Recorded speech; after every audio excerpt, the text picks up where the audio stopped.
Baik para jamaah, Bapak Ibu yang dirahmati oleh Allah, Pak Herman, Pak Salman, Pak Bobi, Pak Solihin yang saya hormati. Alhamdulillah pada kesempatan malam ini kita masih bisa berkumpul di sini, masih bisa menikmati bulan Sya'ban, akhir-akhir dari bulan Sya'ban, yang sebentar lagi kita akan masuk ke bulan Ramadan. Makanya ulama mengatakan kita harus mempersiapkan di bulan Sya'ban ini. Supaya apa?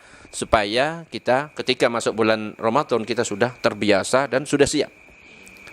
Dan kalau kita ngomong masalah Ramadan, ternyata kenapa dinamakan Ramadan itu ternyata ada alasannya. Tetapi sebelum saya bahas masalah itu, saya akan membacakan sebuah ibarah di dalam kitab Tuhfatul Muhtaj. Disebutkan yajibu shaumu Ramadan ijma'an. Jadi di bulan Ramadan itu ada sebuah kewajiban, yaitu kewajiban untuk berpuasa, dan ulama semuanya sepakat bahwa hukumnya wajib, dan orang yang meninggalkan secara sengaja hukumnya haram. Dan ini sesuai dengan apa yang disebutkan di dalam Al-Quran. Ya ayyuhalladzina amanu, hai orang-orang yang beriman, kutiba alaikumus siyam, diwajibkan atas kalian berpuasa, kama kutiba alal ladzina min qablikum, sebagaimana telah diwajibkan atas orang-orang sebelum kalian, la'allakum tattaqun, agar kalian bertakwa. Nah, seperti yang ditanyakan Pak Herman tadi tentang puasa-puasa orang-orang terdahulu, itu seperti apa? Nah, ini disebutkan di dalam Al-Qur'an ternyata. Jadi, dari ayat ini menyebutkan, menjelaskan kepada kita bahwa kita ini wajib. Kutiba alaikumusiyam, wajib atas kalian untuk berpuasa. Jadi kewajiban. Begitu juga diwajibkan kepada orang-orang sebelum kita.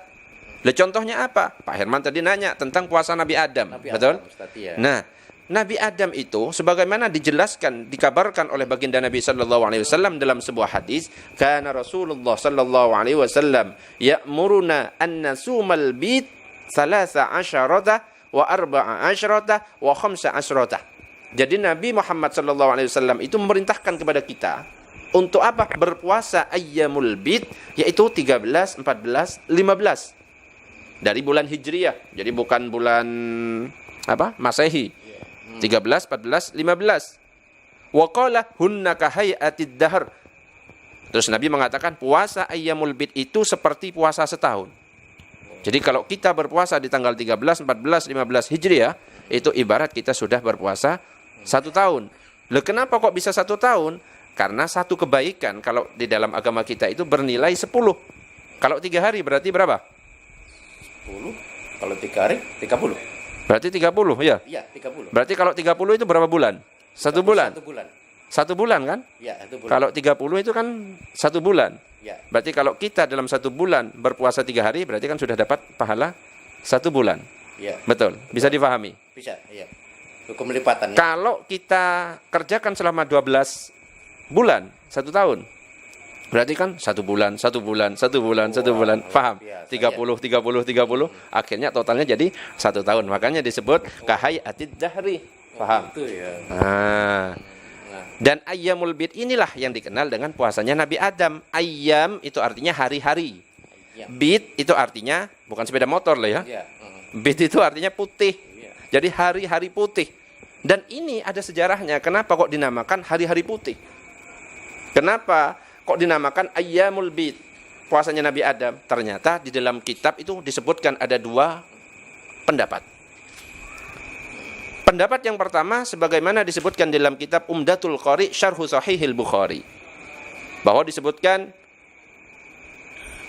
innama sumiyat bi ayyamil bid, sesungguhnya disebut sebagai ayyamul bid, hari-hari putih, lianna Adam alaihi salatu wassalam lamma uhbita ilal ardi ahraqat husyamsu. Jadi ketika Nabi Adam itu dikeluarkan dari surga, ya kan? Ketika Nabi Adam makan buah khuldi kan dikeluarkan oleh Allah. Nah, ketika dikeluarkan ternyata Nabi Adam itu terbakar oleh matahari. Sehingga menyebabkan faswadda, menyebabkan kulitnya jadi hitam. Kemudian langsung disebutkan oleh Nabi, fa'auhallahu ta'ala, di dalam kitab ini maksudnya, fa'auhallahu ta'ala ilaihi ansum ayyamal bid, maka Allah memberikan wahyu kepada Nabi Adam untuk berpuasa di hari-hari putih. Maka kemudian fasoma awwala yaumin, akhirnya Nabi Adam berpuasa di awal hari. Jadi masih puasa sekali. fabyadda thulutsu jasadi. Akhirnya sepertiganya itu jadi putih. Puasa di hari kedua, 2/3-nya jadi putih. Puasa di hari ketiga, akhirnya total jadinya putih lagi, enggak hitam lagi. Makanya peristiwa menjadi putihnya jasadu kulluhu, akhirnya semuanya menjadi putih, makanya akhirnya disebut sebagai ayyamul bid, hari-hari putih. Itu masih pendapat pertama. Makanya nanti siapa yang kulitnya hitam pengen belang misalnya, kan belang itu lebih keren kayaknya gitu ya. Keren, iya. Jadi ya puasa sekali aja lah. Mungkin belang 1/3 gitu ya. 2/3. Nah, ini masih namanya pendapat. Ada pendapat yang kedua, masih disebutkan di dalam kitab Umdatul Qari Syarh Sahihil Bukhari, wakilah, dan dikatakan sumiyat bidzalika. Kenapa kok disebut sebagai ayyamul bid, hari-hari putih?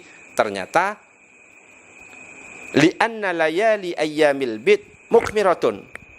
Karena ternyata hari pada waktu itu, pada malam itu, malam tersebut itu terang benderang. Kenapa? Ada rembulan. Jadi rembulannya itu bulan purnama. Jadi cerah sekali, warnanya sampai putih sekali. Dan rembulan itu selalu menampakkan wajahnya mulai matahari tenggelam sampai terbit kembali di bumi. Dan itu terjadi pada tanggal 13, 14, 15. Makanya peristiwa terangnya, bercahayanya, kayak nampak putihnya bulan purnama itu di tanggal 13, 14, 15 itu dikatakan sebagai hari-hari putih. Iya. Jelas? Iya, jelas. Ya. Nah ini Ustadz ya, memang kan kajian terkait puasanya Nabi Adam ya. Saya kan kapan hari cuma sekilas, artinya baru malam hari ini ada penjelasan yang rentet. Ternyata puasanya Nabi Adam dinamakan Ayyamul Bid ya. Artinya di situ bagaimana menjadi kembali ke putih ya. Artinya puasa 1 hari itu bisa membuat badan sepertiga menjadi putih. Yang kedua, menjadi putih lagi. Artinya selama puasa 3 hari, badan sudah menjadi putih. Mungkin kalau dimanai menjadi suci gitu loh, iya. Bahkan kalau dikaitkan dengan peristiwa alam, ini bulan, itu juga memancarkan cahaya putihnya. Bahkan kalau dari sisi almanak saat ini, pada tanggal 14-15 ya, bahkan 13 sebagai pera, di situ bulan selalu muncul yang dinamakan sebagai bulan purnama. Artinya kejadian alam yang Allah desain itu sudah disampaikan pada zaman-zaman dahulu melalui penjelasan pada malam hari ini. Ya Allah, luar biasa.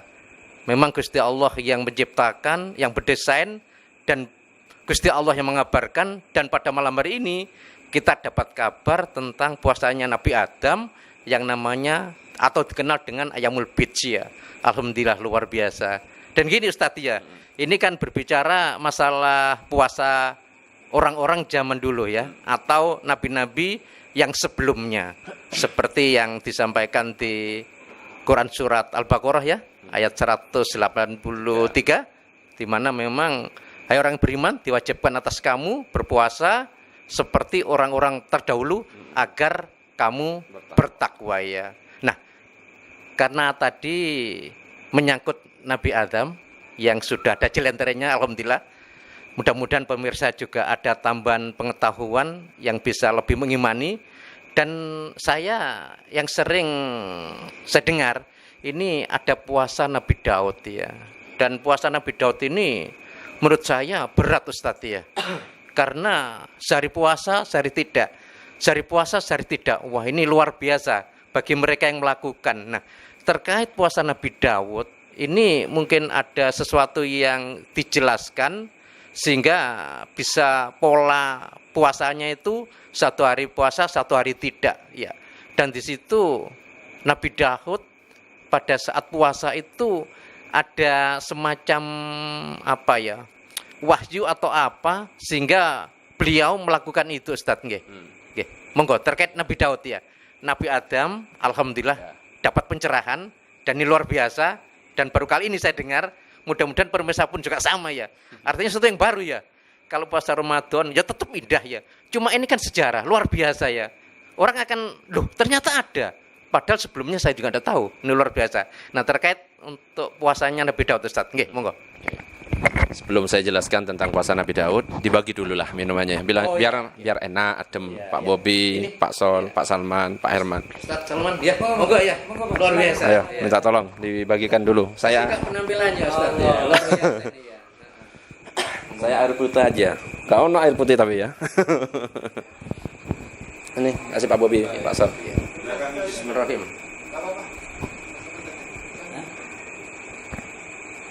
Kasih Pak Sol. Kasih Pak Sol, Pak Bobi. Letakkan di situ aja. Hah? Puasa. Iya. Puasa ini beda lagi ya, puasa malam. Ini puasa nih ya. Luar biasa, puasa habis sisa ya. Diminum Pak Salman. Insyaallah. Oke, sekarang kita bahas tentang masalah puasa Nabi Daud. Jadi sebenarnya kita tahu tentang sejarah-sejarah puasa-puasa umat terdahulu itu ya karena ada kabar kepada kita dari baginda Nabi Muhammad SAW yang memang disampaikan oleh para ulama. Jadi kita kan nggak bisa langsung tahu bypass langsung ke Nabi, nggak bisa. Kenapa? Jauh jaraknya. Ya.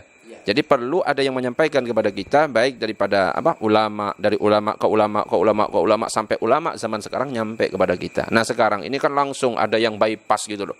Langsung kita harus kembali kepada apa yang dilakukan Nabi. Ya dari mana kita tahu tentang apa yang dilakukan oleh Nabi kalau nggak lewat dari para ulama. Jadi tentang masalah puasa Nabi Daud itu dijelaskan dalam sebuah hadis riwayat Bukhari. Bahwa Nabi itu mengatakan ahabbus sholati ilallahi sholatu Daud. Salat yang paling dicintai oleh Allah itu salatnya Nabi Daud. Wa ahabbus siyam ilallah siyamu Daud, dan puasa yang paling dicintai oleh Allah itu adalah puasanya Nabi Daud. Wa kana yanamu nisfal lail wa yaqumu thulutsahu wa yanamu sudusahu. Jadi kalau salatnya Nabi Daud itu, beliau itu tidur di pertengahan malam dan beliau salat di sepertiga malamnya dan tidur lagi di seperenamnya. Itu salatnya. Kalau puasanya, Nabi Daud itu puasa sehari, sehari tidak. Makanya ini adalah puasa dan sholat yang dicintai oleh Allah katanya. Nah lalu gimana cara melakukan puasa Daud ini? Ya kita lakukan. Misalkan hari Senin kita berpuasa, berarti Selasa tidak. Rabu puasa. Kamis tidak. Kadang-kadang ada yang bertanya, Ustadz saya pengen melakukan puasa Nabi Daud dan juga pengen puasa Senin Kamis. Kan kadang-kadang nggak barengan. Bener kan? Senin puasa. Kan Senin puasanya Nabi kan Senin dan Kamis. Senin puasa, Selasa enggak. Paham? Rabu puasa, loh Kamis enggak malah. Padahal disunahkan puasa. Apakah boleh? Kan jadinya enggak selang-seling. Gimana caranya? Boleh. Yang penting niatnya itu. Yang puasa Daud kita tetap jalankan Senin, Rabu, Jumat, tetap niatnya Daud. Tapi yang Senin, Kamis tetap diniatkan. Senin dan Kamis. Jadi ketika ada yang gabung antara Rabu, Kamis, Jumat, nggak apa-apa. Kan beda niat. Rabu, Jumatnya adalah puasa Daud, sedangkan Kamisnya adalah puasa Kamis. Jelas? Nah, itu cara melaksanakan puasa Nabi Daud. Tadi yang disampaikan Ustaz bahwa Allah itu suka sholatnya Nabi Daud dan suka sama puasanya Nabi Daud. Nah, kata-kata suka ini terjemahnya memang lebih mengandung bahwa itu berat sehingga orang sulit untuk melakukannya sehingga menghargai bahwa Allah itu suka itu ya. Kalau dari sisi gambaran dari Ustadz, kata-kata Allah suka. Nah, sukanya ini karena memang bahwa alasannya apa gitu ya? Peristiwa sholat sama puasa itu berat atau seperti apa Ustadz ya? Oke, monggo Ustadz. Ya. Jadi puasa Nabi Daud kan sehari puasa, sehari enggak kan? Ya. Kira-kira berat enggak menurut Pak Herman? Sangat berat. Nah, orang yang bisa melakukan dicintai enggak? Kalau bisa melakukan ibadah yang sangat berat. Wah. Ya sangat dicintai. Nabi Daud selalu tidur di pertengahan malam dan sepertiga malam bangun.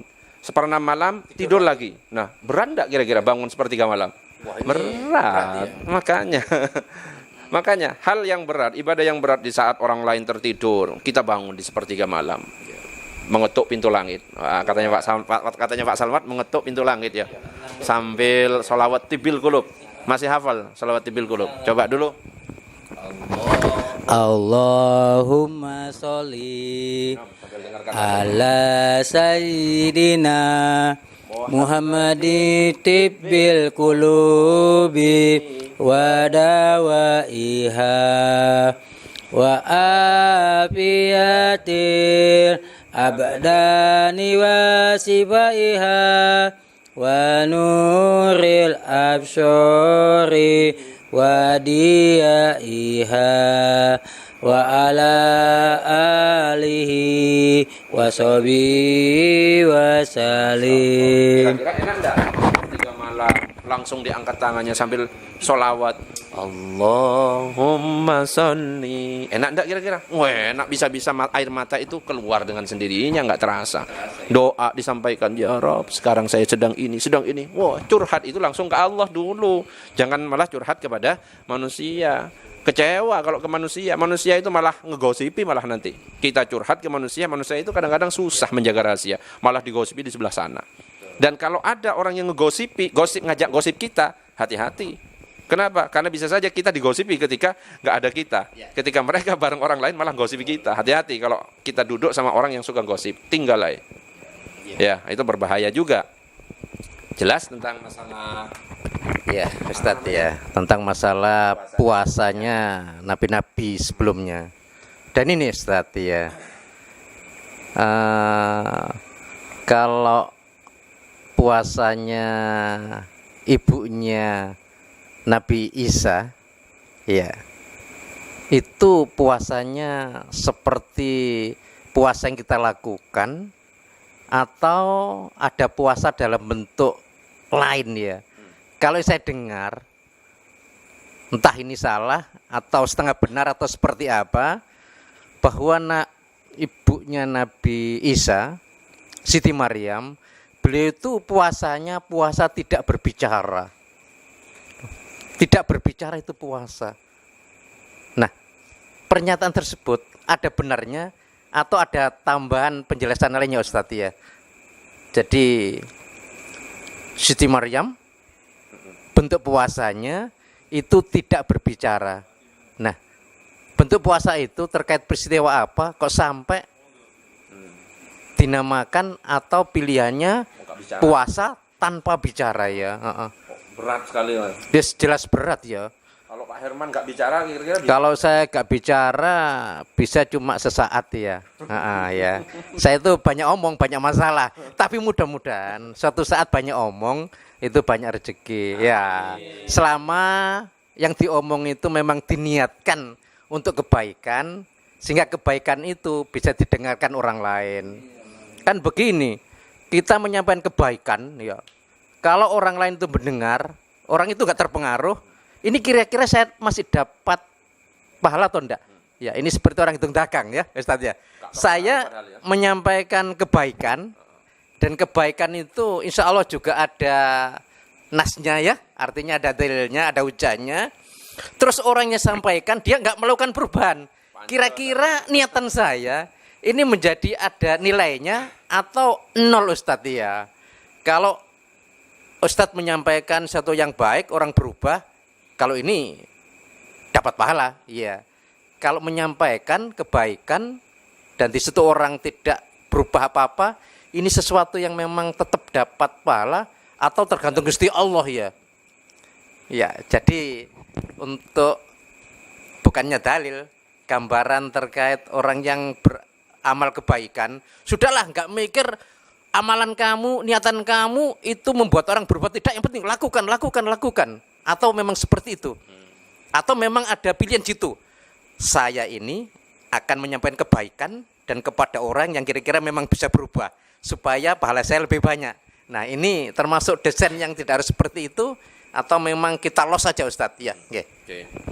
Yang pertama tentang puasa Siti Maryam ya. Jadi Siti Maryam itu adalah wanita suci yang mengandung bayi Nabi Isa alaihissalam. Ya bisa kita baca dalam Al-Quran. Bahkan itu ada surat khususnya. Sampaikan kepada orang yang mengatakan seperti itu. Kalau ada yang bertanya, katakan kalau kamu itu, aku berpuasa, aku bernazar kepada Allah bahwa aku berpuasa berbicara. Jadi setiap dikatakan, ditanya, anak sapa? Siti Maryam diam saja. Cuma nunjuk kepada anaknya yang kecil itu.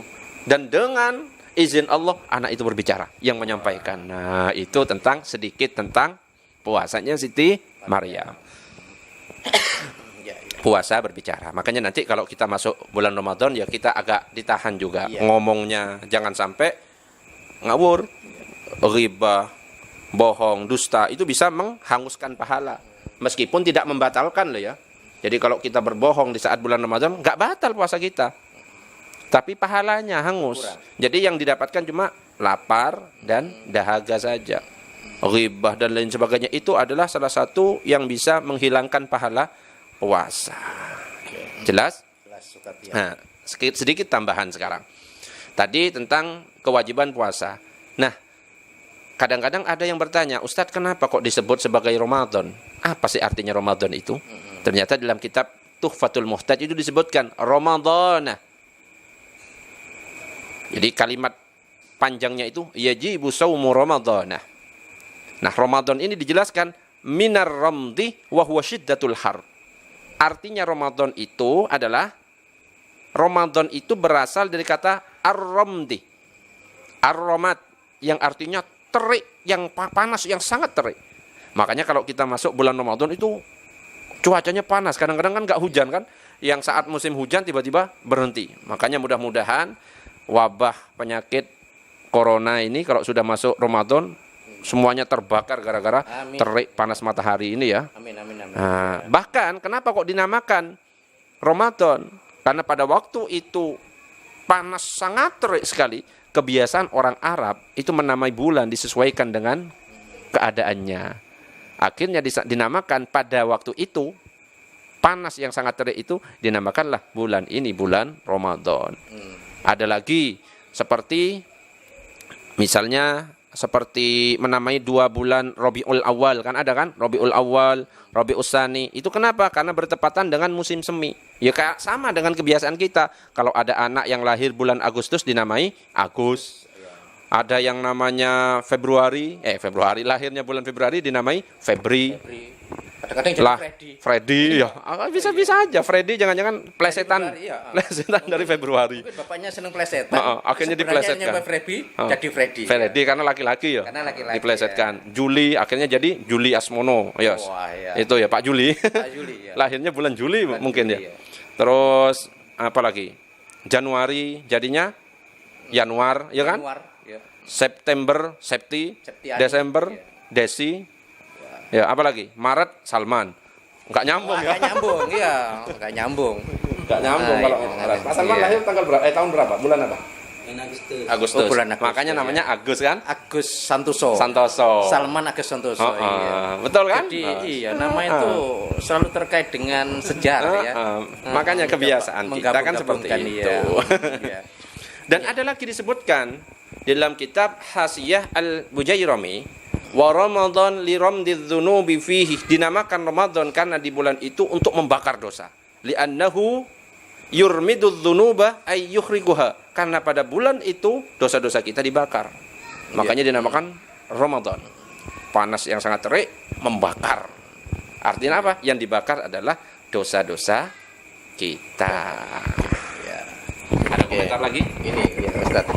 Tadi ya, masalah puasa itu kan ada definisi singkat Ustaz ya. Artinya menahan makan dan minum ya. Dari terbitnya matahari sampai tenggelam matahari ya. Menahan makan dan minum. Kalau rokok itu termasuk makan atau minum Ustaz? Atau diperbolehkan? Kan itu cuma makan sama minum. Rokok termasuk kategori apa Ustaz? Ngapunten ya. Barangkali karena orang merokok ya. Iya. Ya. Karena rokok itu kan kalau dari sisi pilihannya bukan termasuk makan dan juga bukan termasuk minum. Nah, jangan-jangan ini diperbolehkan ya. Jangan-jangan ya. Enggak Ustaz ya. Jadi ulama itu sudah menjelaskan dalam kitab-kitab fikih tentang hukum merokok di bulan Ramadan. Jadi puasa itu adalah menahan diri dari hal-hal yang membatalkan puasa. Mulai dari terbitnya fajar, subuh itu, azan subuh itu sudah nggak boleh, sampai maghrib. Dari hal-hal yang membatalkan puasa. Dan hal-hal yang membatalkan puasa itu salah satunya nanti akan dijelaskan berikutnya ini. Ini fikih. Ya. Sekarang kan sebenarnya kita menjelaskan tentang keutamaan, sejarahnya, tentang Ramadan, tentang surga yang dibuka, surga di bulan Ramadan itu apa. Nanti kita bahas yang itu. Tapi sedikit karena sudah bertanya tentang rokok. Karena orang yang merokok harus tahu ilmunya. Jangan-jangan karena nggak tahu malah merokok, ya ternyata membatalkan. Kalau nggak membatalkan sih oke-oke aja kan. Nah, yang membatalkan puasa itu diantaranya adalah memasukkan sesuatu ke 5 lubang. Diingat-ingat, memasukkan sesuatu ke 5 lubang. Apa 5 lubang itu? Apa kira-kira? 1, hidung.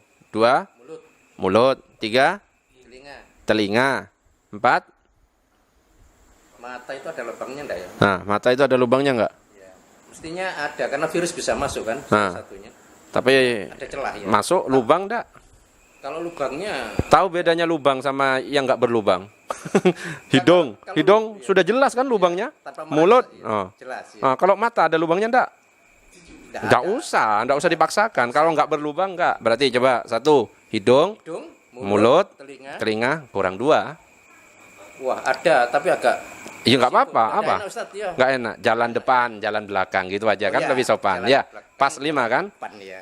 Ulangi. 1, hidung, mulut, telinga, telinga, jalan depan, jalan jalan belakang. belakang. Jadi kalau ada sesuatu masuk ke dalam 5 lubang ini, maka puasa kita batal. Contoh, misalkan di pagi hari saya memasukkan permen ke dalam mulut, atau memasukkan es krim atau nasi ke dalam mulut, kira-kira batal apa enggak? memasukkan tapi tanpa menelan. Heeh. Wah, ini ragu-ragu, Ustaz. Kan masukkan toh. Memasukkan toh. Kan standarnya memasukkan terus menelan. Yang dikatakan batalkan. Nah, Kalau masukkan saja, kelihatannya enggak. Kelihatannya loh, Ustaz ya. berarti kalau masukkan saja tidak. nah, jadi kita kalau ilmu fikih itu harus yakin jawabannya. Iya. Dulu di pertemuan sebelumnya kan, menjelang Ramadan sudah pernah saya jelaskan syarat yang bisa membatalkan itu 2. Iya. Masuk plus telan. Jadi kalau hanya memasukkan saja tidak ditelan, maka batal Anda. Tidak. Tidak. Jelas. Meskipun kita misalnya anak kita lagi makan es krim dari pagi, eman ini kalau nggak ditelan, diletakkan di mulut tapi nggak ditelan, terus sampai maghrib, kira-kira kuat enggak? Batal enggak? Nggak batal. Tidak batal, ya. Cuma mungkin makruh, kan gitu kan? Iya. Jadi beda antara batal dan makruh. Jadi kalau 2 hal itu dipenuhi, masuk dan telan, maka batal. Iya. Sama, kadang-kadang kan ada yang masih nanya-nanya karena nggak paham masalah fikih, nggak mau belajar ilmunya, akhirnya masih nanya, Ustadz sikat gigi di bulan Ramadan itu batal enggak? Kan kadang-kadang ada yang nanya gitu. Kenapa? Karena nggak mau belajar. Batal enggak kira-kira? Tidak, karena tidak menelan. Iya. Kecuali saat sikat gigi, habis sikat gigi, odol dan sikatnya ditelan, Dimakan, iya. baru batal. Jelas. Iya. Nah, bagaimana kalau rokok? Nah, rokok ternyata setelah diteliti ada ainnya. Ain itu ada benda kandungannya, Iya. contoh nikotin. Jadi ada sesuatu yang masuk ke dalam dan itu dikatakan memasukkan sesuatu. Maka merokok di bulan Ramadan hukumnya membatalkan. Jelas? Jadi Jelas, ditahan ya. dulu ngerokoknya Ya. nanti aja habis maghrib. Ya ini, Ustaz ya. Kan teman saya dulu ya, waktu masih di kampung, masih ya SD ya. Ngerokok itu tidak apa-apa ya. Makanya pada saat ada adzan subuh, mereka tenang ya. Saya Tidak ngerokok, apa-apa ya. Karena memang ya, Ya, dimaklumi karena belum tahu hukumnya ya. Sekarang sudah tahu kan? Ya. Jadi sebelum subuh dan Ya. setelah maghrib ya. habis tarawih gitu ya. Ya. Katanya kan gini ya. Sesuatu kalau keterpaksaan dan tidak diinginkan itu enggak apa-apa gitu. Alasnya gitu kadang-kadang ya. Kadang-kadangnya Jadi hukum itu gak boleh diakal-akal ya. Iya, Akhirnya malah mengakali dirinya sendiri. Dan ini dikhawatirkan menjadi kebiasaan mempertahankan kesalahan ya. Ini berbahaya ya. Terus ada yang bertanya, Pak Juli tadi nanya, Ustadz bagaimana tentang fatwa yang mengatakan nanti di Ramadan karena ada virus COVID-19, sholat tarawih di rumah, Idul Fitri di rumah, ibadahnya di rumah, ya kan? Ya. Apakah perlu ditaati? Perlu ditaati. Kalau memang sudah dari ulama mengatakan seperti itu dan tim kesehatan juga mengatakan masih berbahaya untuk berkumpul, maka sebaiknya tetap dilakukan apa yang disarankan oleh ahlinya. Karena kita diperintahkan untuk seperti itu. Fas'alu ahla dzikri in kuntum la ta'lamun. Tanya kepada yang ahli ilmu, yang faham jika kita nggak tahu. Yang tahu masalah tentang kesehatan itu tim kesehatan. Kalau tim kesehatan mengatakan kepada kita masih berbahaya, ini malah puncak-puncaknya di bulan Ramadan. Ya sudah, kita berdoa dari rumah. Karena apa? Ibadah bisa kita lakukan di rumah. Sholat tarawih bisa kita lakukan di rumah. Sholat isya bisa kita lakukan berjamaah dengan keluarga kita. Loh, Ustadz, kadang-kadang ada yang menanya, kenapa kok Ramadan malah masjidnya ditutup? Pasar kok malah nggak ditutup, kan gitu kan? Iya. Ya beda. Kalau Ramadan, kalau kita ibadah, bisa nggak dilakukan di rumah? Bisa. Tapi kalau ke pasar, bisa nggak kita berbelanja di rumah? Bisa online tapi kan? Iya. Tapi hal-hal yang dibutuhkan waktu itu, ya harus datang. Dan ketika kita masuk ke masjid, itu intensitasnya lebih banyak. 5 waktu dalam sehari. Ditambah kalau tarawih, dan lain sebagainya. Tapi kalau ke pasar, itu seminggu sekali bisa kan? Langsung beli di hari itu saja, disimpan akhirnya di rumah. Makanya itu kan hal yang tidak tiap hari gitu loh. Ya, intinya ya bisa difahami. Ya, intinya nggak usah ngambil risiko karena toh pengajian kapan hari Ustadz telah menyampaikan kalau ada wabah itu ada udzur ya. Artinya diperbolehkan sehingga tidak harus menjadi keraguan. Yang penting selama tim medis, kedokteran ya, kesehatan sama pemerintah dan ulama itu menjadi satu hal yang memang perspektifnya itu yang harus dilakukan. Wis kita ikut aja tanpa banyak protes ya. Insya Allah kalau kita ikut yang ahli ya insya Allah selamat. Saya dulu pernah berpikir gini loh, orang ibadah, orang berzikir yang sebenarnya mereka itu punya kekuatan untuk minta doa bareng-bareng kok menjadi dilarang. Kapan hari saya agak ekstrim Ustaz. Makanya Pak Herman agak kaget waktu saya meliburkan ngaji. Oh, kaget. Jujur, coba. Iya. Jadi kapan hari waktu diliburkan ya saya berpikir gini. Ya suudon saat itu, saya nggak suudon tidak ada masalah ya. Loh, Ustaz Sadat ini orang sekualitas dan ilmu fikih serta pemahaman terhadap agama luar biasa, dengan corona saja takut mati. Seharusnya justru malah berzikir sehingga coronanya menjadi takut gitu. Ternyata pendapat itu menjadi tidak betul ya. Artinya ada keilmuan lain yang bisa menjelaskan ternyata tidak seperti itu pendapat ya. Ada kehati-hatian, ada udzur, ada wabah, bahkan ada ya kapan hari yang menguatkan hujahnya sehingga itu diperbolehkan ya. Ternyata memang kalau orang berpendapat menggunakan akalnya sendiri yang kelihatannya benar kenceng saat dikasih hukum agama ternyata bisa oh iya saya salah. Akhirnya ada kesadaran itu sehingga wah ini sudah menjadi pilihan yang sudah pas. Artinya lebih ngikuti pemerintah, ulama dan tim kesehatan. Iya, ini loh dah. Alhamdulillah gitu Ustaz ya. Jelas ya berarti ya. Jelas.